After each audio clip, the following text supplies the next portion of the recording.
Православниот христијанин е секогаш, тоа е еден начин на живот каде што постојано е во молитва, постојано е во некој подвиг духовен кон Бога и во постот само ги засилуваме молитвите и тој духовен внатрешен подвиг. Постот не е само воздржување од храната, туку исполнување на послушание кое што верникот го добива од својот духовен отец.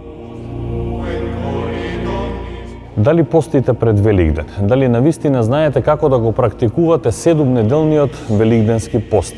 Колку тој значи само воздржување од одреден вид храна или треба да се придржувате и кон други црковни правила?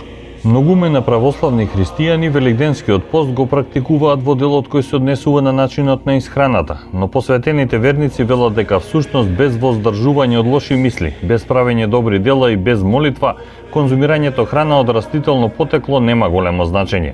Во семејството на Билјана, православната христијанска вера е традиција со децении. Има искушенија, тие се нарекуваат нели во христијанството, каде што предизвиците стануваат можеби малку по-тешки во однос на секојдневните денови, меѓутоа со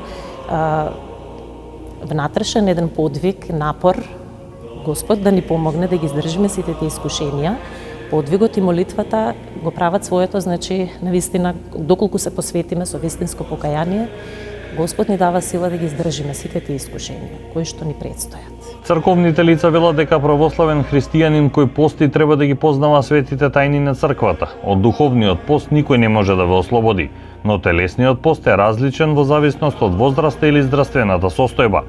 Ослободени се децата до 9 години, бремените жени, болните, изнемоштените, оние кои патуваат или извршуваат тешка физичка работа, оние кои првпат влегуваат во верата. Пред сите верници да почнат со подвигот на постот, потребно е најнапред да се обратат до својот духовен отец и од него да побарат благослов, да го почнат подвигот на постот, а исто така да добијат и благослов на кој начин ќе го држат постот, затоа што ние знаеме дека во православниот календар имаме правила на постот кои што предвидува денови со построг пост и денови со поблаг пост.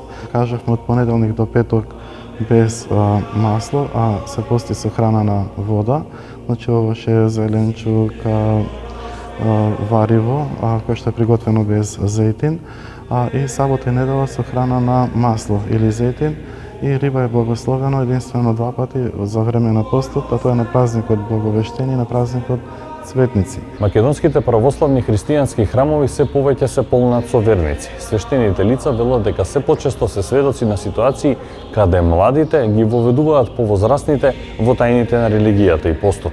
Сепак впечатокот е дека за уште посилно духовно воздигнување и созревање е неопходна повисока свест за православната вера.